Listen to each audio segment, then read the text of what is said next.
नमस्कार। कैसे हैं आप लोग? कई दिनों बाद मिल रहे हैं तो स्टार्ट करते हैं। आज एक ऐसा टॉपिक स्टार्ट करते हैं हम जिसके बारे में बहुत कम पढ़ाया गया है, और पढ़ाया गया है तो फेसबुक के माध्यम से, व्हाट्सएप के माध्यम से, या कुछ मूर्खों के माध्यम से आपको बताया गया है। तो टॉपिक का नाम आप देख ही रहे हैं, पंडित जवाहरलाल नेहरू जी। पंडित जवाहरलाल नेहरू जिसको हम कहते हैं कि आधुनिक भारत के पिता या आर्किटेक्ट ऑफ मॉडर्न इंडिया। अगर नेहरू जी नहीं होते तो आज भारत जिस जगह खड़ा है शायद वैसा भारत नहीं होता। एक बटा हुआ भारत होता, एक गरीब भारत होता, एक कुपोषित भारत होता, एक विज्ञान रहित भारत होता, ग्रामीण अर्थव्यवस्था के ऊपर आधारित भारत होता। शायद बड़े बड़े उद्योग नहीं आते, और जिन उद्योगों को, जिन बड़ी बड़ी कंपनियों को आप नवरत्न महारत्न कह रहे हैं, शायद ये नाम सुनने को ना मिलते। और वर्तमान प्रधानमंत्री हमारे मोदी जी शायद इन नवरत्न महारत्नों को बेच भी ना पाते। हालांकि आरोप खूब लगाए जाते हैं कि नेहरू जी ने भारत को पीछे ले गए, युद्ध करवा दिए, पर आरोपों में कितनी सच्चाई है कितनी नहीं है हम उनके ऊपर नहीं जाएंगे। हम देखेंगे कि नेहरू जी थे क्या और क्या किया उन्होंने। तो सबसे पहले हम देखेंगे कि पंडित जवाहरलाल नेहरू जब भारत आज़ाद होता है तो उनके 7 गोल थे, 7 गोल्स। आज़ादी से पहले भी नेहरू जी का जो व्यक्तित्व था वो भी पढ़ेंगे। तो पहले 7 गोल्स थे नेहरू जी के। ये पिक्चर है जिसमें वो नियति के साथ जो है आपका, हम आज नियति से वादा करते हैं, वो एक भाषण दे रहे हैं जब भारत आज़ाद हो रहा है कि सारा संसार आज सो रहा है और भारत जाग रहा है आधी रात में। और कुछ वो पढ़ लेते हैं जिनको पूरा भारत फॉलो करता है। तो पहला गोल अगर हम देखेंगे, नेशनल यूनिटी। देश लोगों से मिलता है, बन करके मिलता है। देश के लोग होंगे, उनके मिलने से देश बनेगा। कि जब देश के लोगों के मिलने से देश बनता है, और आप समझ लीजिए भारत विभिन्नताओं में एकताओं का देश है।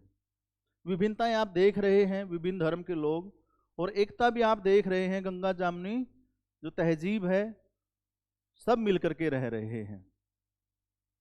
हालांकि वर्तमान की तरह नहीं कि कपड़े देख करके एक प्रधानमंत्री ये पहचानता है कि तुम किस धर्म के हो। प्रधानमंत्री तो हो ही नहीं सकते फिर ऐसे व्यक्ति। तो आपका नेशनल यूनिटी, भारत आज जहां खड़ा है यूनाइट करने में हम कहते हैं कि सरदार वल्लभ भाई पटेल का बड़ा योगदान है। परंतु आप कमाल की बात देखिए, रियासतों के एकीकरण को अगर सबसे ज्यादा किसी ने योगदान दिया है तो वो जवाहरलाल नेहरू हैं।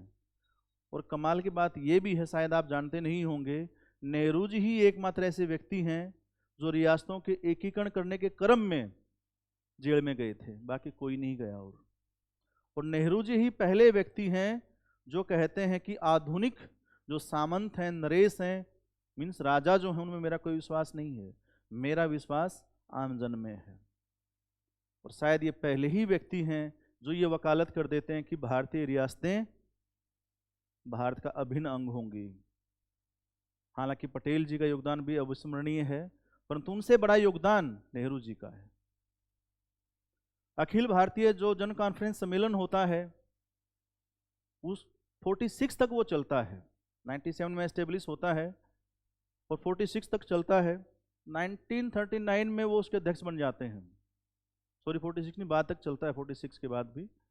1939 में अखिल भारतीय राज्य जन कॉन्फ्रेंस सम्मेलन जो रियासतों के एकीकरण की बातचीत करते हैं, 1939 में पंडित जवाहरलाल नेहरू उसके अध्यक्ष बनते हैं और रियासतों के एकीकरण तक उस संगठन के अध्यक्ष रहते हैं। तो रियासतें जब एक हुई तो एक करने का आधार अगर किसी ने प्रदान किया तो वो जवाहरलाल नेहरू थे, और उसी आधार पर पटेल जी ने रियासतों को एक कर दिया।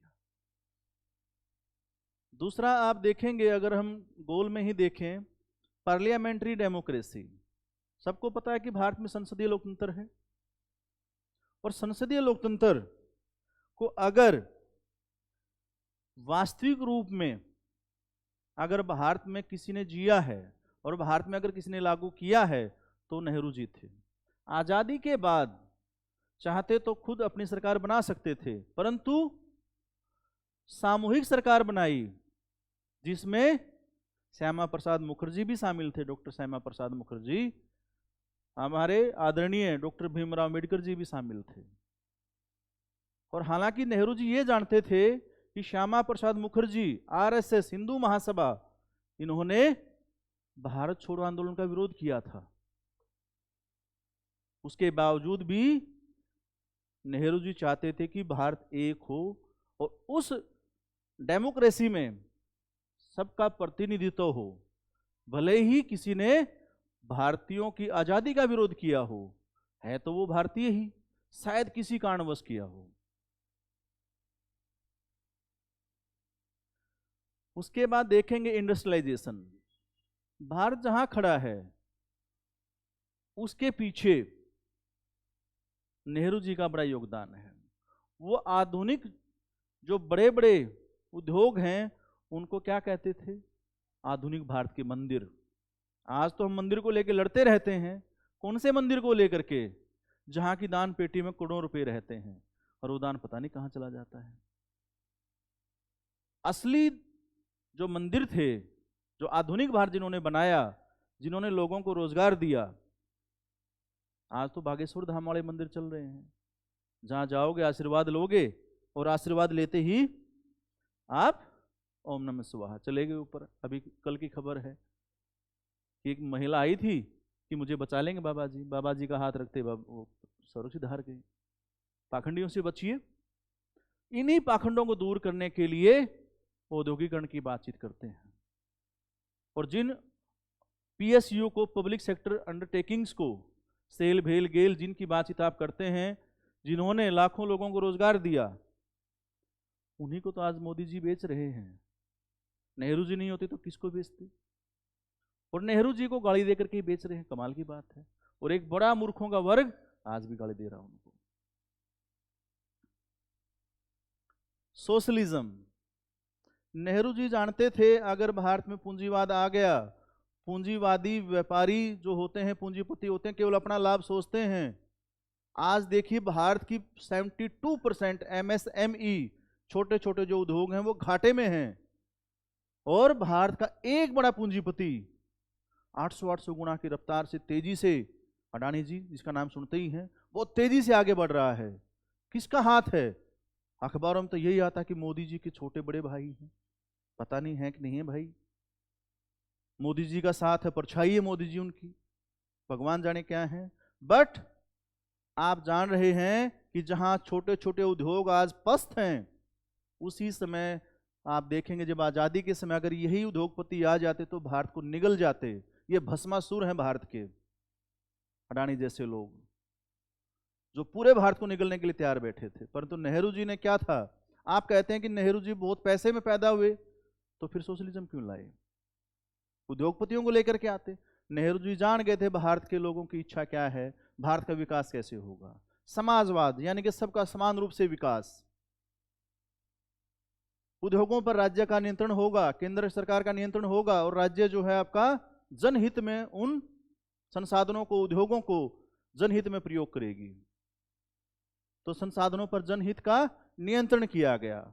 जो हमारे डीपीएसपी हैं, जिसमें कहा गया कि धन का संकेंद्रण एक जगह नहीं होना चाहिए, परंतु आज कमाल के बाद देखिए 1% लोगों के पास 41% संपत्ति संकेंद्रित हो चुकी है, जो हमारे संविधान की मूल भावना के विरुद्ध है। परंतु हम तो ईमानदार हैं, राष्ट्रवादी हैं, झोला उठा के चले जाएंगे। ये झोला पब्लिक का भी उठवा देंगे। तो socialism, development of the scientific temper. Indian आपका जो वैज्ञानिक संस्थाएं भारत में आई, अगर विज्ञान नहीं होता तो अंधविश्वास और पाखंड भारत को कहां ले गया होता। आज बागेश्वर की तो आप चर्चा सुनते ही हो। सब जानता है, सब जानता है, बट ये नहीं जानता पुलवामा में अटैक किसने करवाया। सब जान रहे हैं, परंतु ये नहीं जानते कि भारत की गरीबी कैसे दूर होगी। आशीर्वाद लेने जाते हैं लोग, और मर जाते हैं, वहाँ से गायब हो जाते हैं। और महाराष्ट्र से जब चैलेंज किया जाता है तो श्याम मानव जी द्वारा भाग जाते हैं। तो वो साइंटिफिक टेम्पर कि लोग एक पाखंडी को चैलेंज कर रहे हैं, वो कौन लेकर के आए? नेहरू जी। नॉन अलाइनमेंट, जब सारा संसार 2 वर्ल्ड वार झेल चुका था और वर्ल्ड वार के बाद करोड़ों लोगों की जानें जा चुकी थी, संसार तहस नहस हो चुका था, तब नेहरू जी समझ गए थे कि संसार को अगर युद्धों से बचाना है तो 2 पूंजीपति, 2 बाजार के जो बड़े खरीदार थे, जो बाजार के बड़े खिलाड़ी, रूस और अमेरिका से देश को बचाना है। अगर हम अमेरिका की तरफ चले गए तो पूंजीवाद हमें निगल जाएगा, और रूस की तरफ चले गए तो क्या होगा? हमारा एक तरफा डेवलपमेंट होगा, हम हथियारों से खेलेंगे। आप समझिए, रूस की तरफ जाते तो हथियारों से खेलते, अमेरिका की तरफ जाते तो पूंजीपतियों के शिकार हो जाते, भस्मासुर आपको निगल जाते। परंतु नेहरू जी ने कहा नहीं, हम नॉन अलाइनमेंट की तरफ जाएंगे। और केवल खुद नहीं गए, जो नवोदित राष्ट्र थे, जो आजाद हो रहे थे, जिनको साम्राज्यवादी लोग अपनी गिरफ्त में ले सकते थे, अपना शोषण कर सकते थे, अपने हितों की पूर्ति कर सकते थे, उनको बचाया और संसार भर के नवोदित राष्ट्रों के नेता बनकर के उभरे। और आज वही नॉन अलाइनमेंट 120 देशों से ज्यादा सफलतापूर्वक जारी है। इसी नॉन अलाइनमेंट का दबाव था कि कोल्ड वार का अंत हुआ। इसी नॉन अलाइनमेंट का दबाव था कि संसार तीसरे वर्ल्ड वार में नहीं गया, ये नेहरू जी के कारण ही था, उनकी दूरदर्शी विदेश नीति के कारण ही था। नॉन अलाइनमेंट के साथ साथ पंचशील। पंचशील क्या? 5 ऐसे सिद्धांत जो आज भी किसी विदेश नीति के आधार हो सकते हैं कि जियो और जीने दो, सह अस्तित्व, किसी पर आक्रमण नहीं करेंगे, संप्रभुता का सम्मान करेंगे। तो आप देखिए, अगर किसी भी समस्या का समाधान करना है तो इन 5 सिद्धांतों के माध्यम से ही हो सकता है। हालांकि आप ये जरूर कहेंगे कि पंचशील के बाद चाइना ने अटैक किया। चाइना की साम्राज्यवादी इच्छा थी, साम्राज्यवादी लिप्सा थी, वो आपको एशिया में अपने आप को सुप्रीम पावर दिखाना चाहता था। इसमें पंचशील का कोई दोष नहीं है। सेकुलरिज्म, सेकुलरिज्म मीन्स कि एक ऐसा देश जहां जियो और जीने दो, आगे बढ़ो, तरक्की करो, प्रगति करो का सिद्धांत लागू हो। परंतु आज तो धर्म दे करके लोगों को मार दिया जाता है।